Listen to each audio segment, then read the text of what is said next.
물가에 거꾸로 쌀값은 하락하고 있습니다. 판매 부진으로 재고까지 쌓여 미국 처리장마다 비상입니다. 반복되는 폭염과 폭우에 도로 아스팔트까지 순환을 겪고 있습니다. 파손 구간이 늘면서 안전사고 우려가 높습니다. 가로수 가지치기 작업이 달라지고 있습니다. 간판을 가린다는 이유로 마구 잘라내는 대신 모양을 냈더니 오히려 관광 자원이 됐습니다. 멸종위기 중 사냥의 서식지가 남하하고 있습니다. 속리산에서도 개체수가 늘면서 복원 사업이 속도를 내고 있습니다. 여러분 안녕하십니까? 계속해서 뉴스투데이 충북 소식입니다. 끝을 모르고 밥상 물가가 폭등하는 와중에도 쌀값은 계속 떨어지고 있습니다. 하락폭만 놓고 보면 45년 만에 최대치인데요. 당장 다음 달 조생종을 시작으로 쌀 수확이 시작되면서 여전히 재고쌀이 남아있는 미국 처리장마다 비상이 걸렸습니다. 김영일 기자입니다.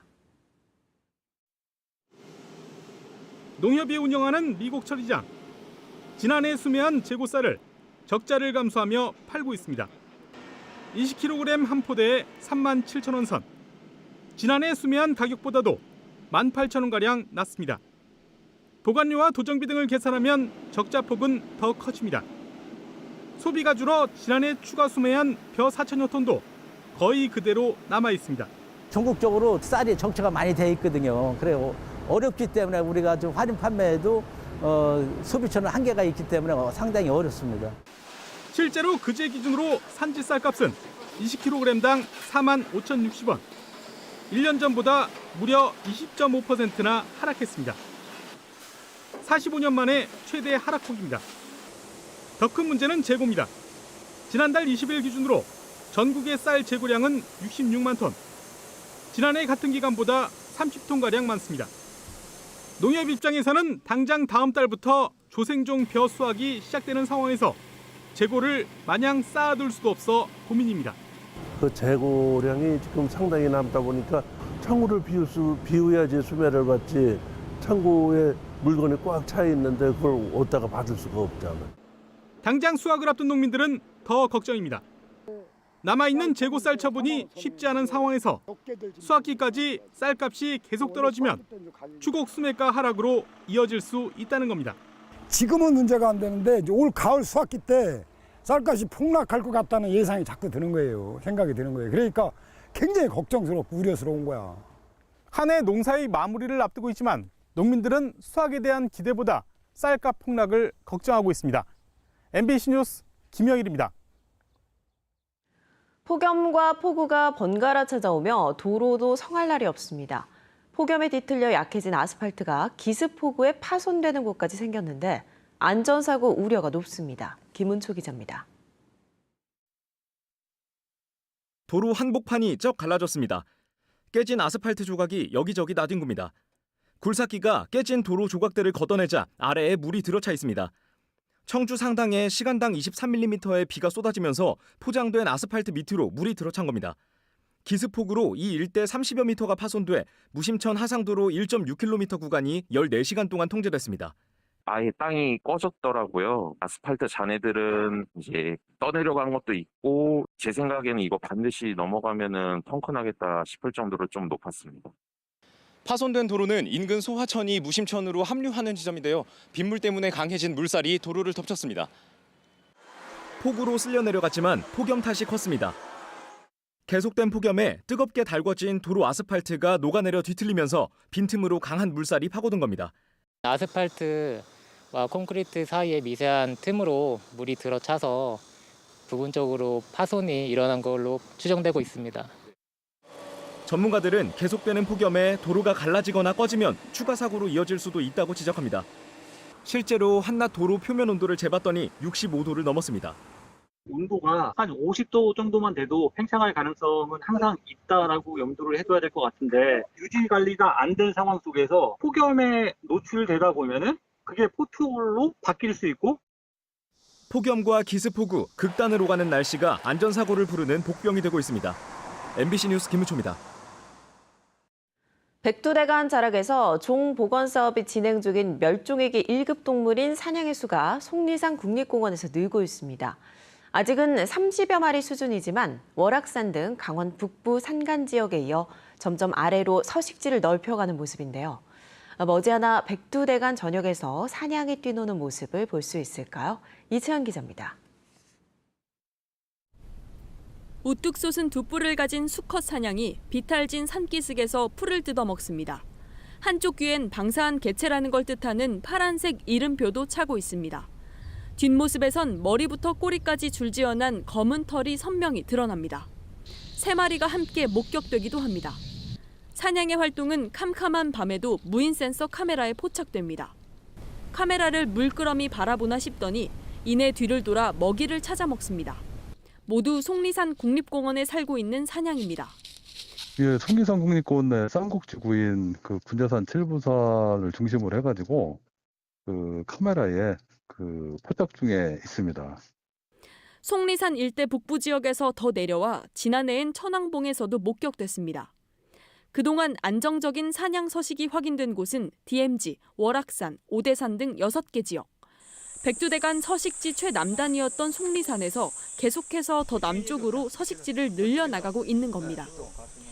특히 속리산은 경사 30도 이상의 바위로 된 암벽 지역이 많아 험준한 산세를 좋아하는 사냥이 서식하기에 적합한 환경인 것으로 분석되고 있습니다. 사냥은 국내에서 60, 70년대 무분별한 밀렵과 도로개발 같은 산업화로 터전이 줄어들면서 90년대엔 700여 마리만 남게 됐고 98년 멸종위기종으로 지정됐습니다. 속리산 국립공원에선 2015년부터 복원 사업이 시작돼 4차례에 걸쳐 13마리를 방사했습니다.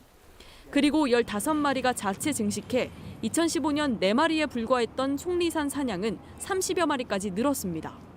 아직은 적은 수지만 10년 안에 속리산 일대에서 100마리의 사냥이 살아갈 수 있게 하는 복원 사업이 속도를 내면 백두대간 시작점 설악산에서 남북권인 덕유산과 지리산까지 이어지는 전체 701km의 사냥 생태축이 2050년쯤엔 완성될 수 있을 거란 관측이 나옵니다. 지속적인 모니터링, 천적인 담비와 고라니, 대만 꽃사슴 같은 경쟁종의 생태 연구가 앞으로의 주요 과제입니다. 사냥들이 잘 적응하고 있는지에 대한 모니터링 위주의 사업들을 진행을 하고 있고요. 향후에는 천적과의 상호 관계 등 다양한 연구들을 추진을 해나갈 계획입니다. 현재 국내에 살고 있는 사냥은 2,000마리 정도. 속리산 일대에서 온전히 자연의 품으로 돌아가기 위한 여정을 이어가고 있습니다. MBC 뉴스 이채연입니다. 금강수계 중 가장 큰 하천으로 진천과 음성, 청주에 걸쳐 흐르는 미호천의 정식 명칭이 미호강으로 바뀝니다. 충청북도는 지난해부터 추진해온 명칭 변경안이 환경부 국가수자원관리위와 충청북도 수자원관리위를 잇따라 통과해 미호강으로 바뀐 이름을 오늘 관보와 도보에 고시할 예정이라고 밝혔습니다. 미호강의 유역 면적은 1,854.3제곱킬로미터로 충북 전체 25%에 해당하고 79.22km 길이의 하천 가운데 국가 하천이 81% 이상 차지하고 있습니다. 한편 충청북도는 미호라는 이름을 두고 일제의 잔재여서 동진강으로 바꿔야 한다는 의견에 대해 추후 역사적 고증과 여론 수렴을 거쳐 변경도 가능할 것이라고 설명했습니다. 간판을 가린다고 농약을 뿌리는가 하면 편하게 관리한다고 밑동을 잘라내고 도려내기까지 가로수들의 순환사, 어제 오늘의 일이 아닌데요. 하지만 예산을 좀 들여 나무를 예쁘게 다듬었더니 일석삼조의 효과가 나타나고 있습니다. 가로수와 공종법, 허지 기자가 보도합니다.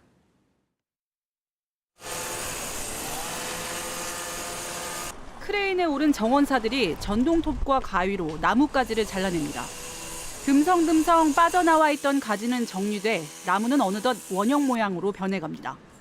충주시가 지난달부터 진행하고 있는 은행나무 가로수 전지 작업입니다. 올해는 크게 3개 구간 11개 도로에서 3억 원을 들여 2천여 그루를 정리하고 있습니다. 이런 전지 작업은 4년 전부터 시작했는데 지난해부터 원추와 구름 모양으로 수영이 잡혀나가고 있습니다. 전지 작업으로 해를 피할 그늘은 조금 줄었습니다. 하지만 해결 못하던 미던이 해소되는 긍정적인 효과로 나타나고 있습니다. 고질적인 민원이었던 간판이 눈에 들어오기 시작했고 은행 열매로 인한 악취 민원과 낙엽을 치우는 일도 크게 줄었습니다. 무엇보다 말끔한 경관까지 갖추게 되면서 새로운 볼거리가 되고 있습니다. 깔끔한 이미지로 도시 경관이 향상됐고요. 시민들의 정서 향상에 도움이 될 것으로 생각됩니다. 2014년부터 전통시장 주변의 주요 도로의 복자기 나무를 버섯 모양으로 전지 작업을 시작한 단양에선 관광 자원까지 되고 있습니다. 타원형으로 유지하기 위해 나뭇가지를 묶어서 하늘로 향하게 했더니 지금의 모습을 갖췄고 이젠 다른 지자체에서 배워가는 장이 됐습니다. 도시의 온도를 낮추고 깨끗한 공기를 제공하며 오랜 세월 자리를 지켜온 가로수. 존중의 공존법이 점차 빛을 발하며 확산하고 있습니다. MBC 뉴스 허지입니다. 양당 동수로 여야가 팽팽하게 맞섰던 청주시 의회가 전반기 원구성을 마쳤습니다. 청주시 의회는 제71회 임시회 3차 본회의를 열어 전체 7개 상임위원장 가운데 국민의힘과 민주당이 3대4로 의석을 나누는 원구성을 확정했습니다. 국민의힘 소속으로는 행정문화위원장 이완복, 재정경제위원장 정태훈, 환경위원장 홍성각, 그리고 민주당은 복지교육위원장 임은성, 도시건설위원장 이영신, 농업정책위원장 최재호, 운영위원장 변은영입니다. 21대 21로 동수인 청주시의회는 청주시의회 여야는 개원에 앞서 다수당 몫의 의장석 선점부터 치열한 대결 구도를 형성하고 있습니다. 개원 첫날 파행을 빚은 충주시의회가 여야 협의 끝에 원구성을 마쳤습니다. 충주시의회는 임시회 2차 본회의를 열어 부의장의 더불어민주당 유영기 의원을, 행정문화위원장과 산업건설위원장, 복지환경위원장에 국민의힘 김나구, 최지원, 홍성억 의원을 각각 선출했습니다. 여야 위원 구성 비율은 행문위의 국민의힘과 민주당이 4대2, 산건이 3대3, 복환이 3대3으로 들어가는 것으로 합의했습니다. 신임 교육감의 기초학력평가 시행과 관련해 전교조가 성적으로 줄세우는 과거 일제고사의 부활이라고 비판했습니다. 전교조 충북지부는 성명을 통해 충북교육청의 AI 기반 학력평가는 객관식으로 암기와 문제풀이 능력을 측정하는 과거의 학력 개념을 벗어나지 못하고 있다며 미래 사회가 요구하는 학력의 개념부터 재정립하라고 요구했습니다. 또 과거 개념의 합력을 측정해 학생을 우열로 나눠 줄 세우려는 시도 역시 과거 일제고사 부활의 전조라며 성급한 기초학력 평가 계획을 철회하라고 촉구했습니다.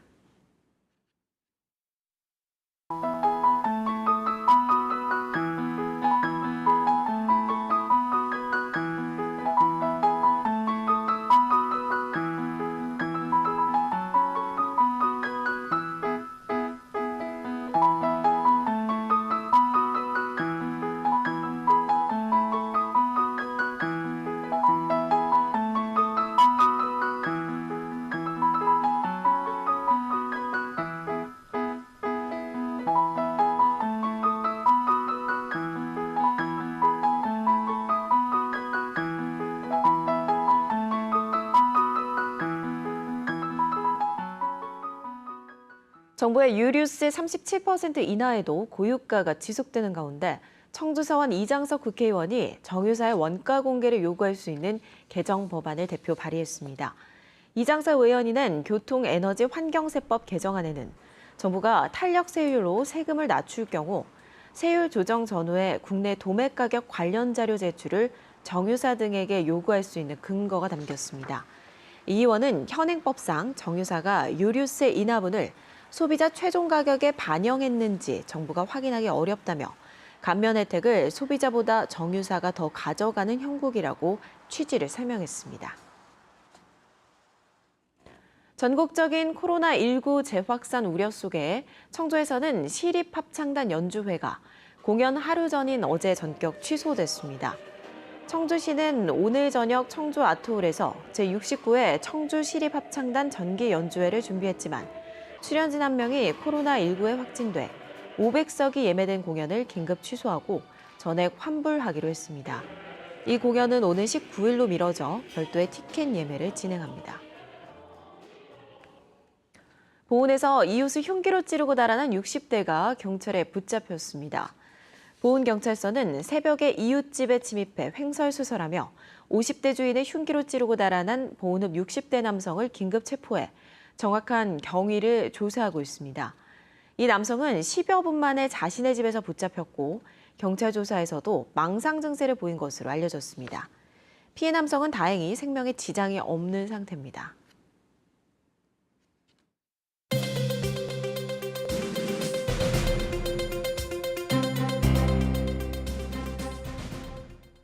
충주에 하루 1,200여 대분 수소차를 완충할 수 있는 수소 생산기지가 구축됩니다. 충주시와 충청북도, 코롱글로벌은 업무 협약을 맺고 충주댐과 재생에너지원 등을 활용해 청정수소를 생산 공급하는 거점을 구축하기로 했습니다. 이번 협약은 탄소 배출을 최소화한 분리수소 생산 활용, 수전의 기술을 활용한 그린수소 생산 공급, 리백 산업단지 조성 등의 골자로 2천억 원이 투입될 예정입니다.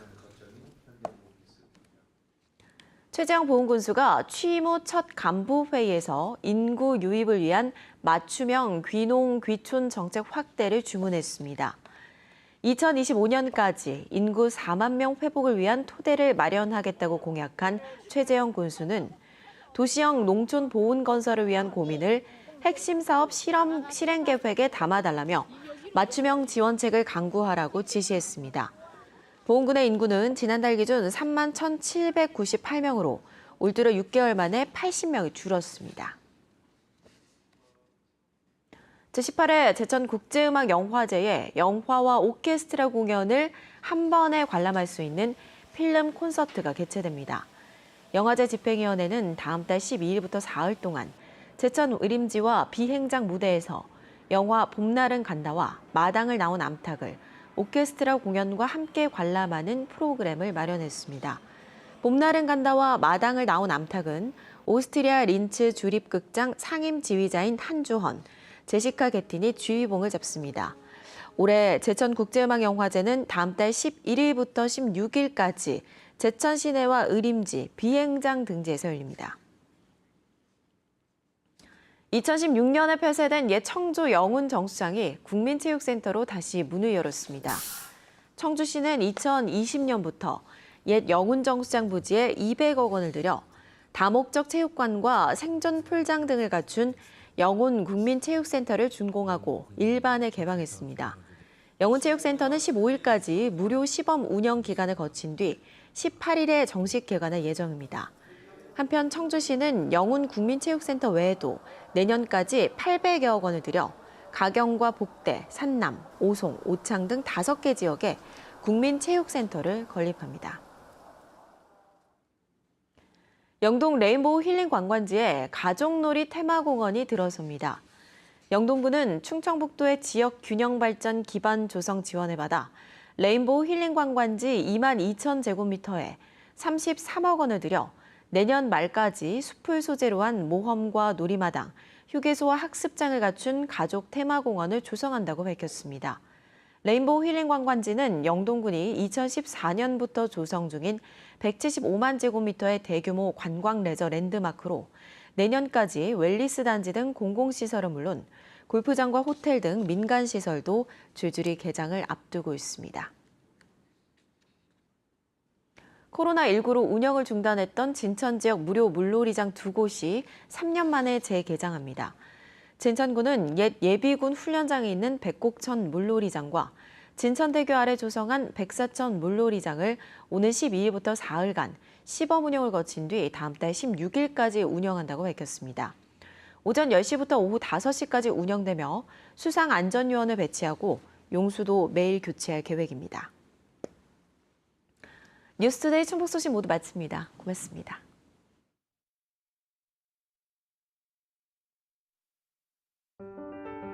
음성의 미래를 빛낼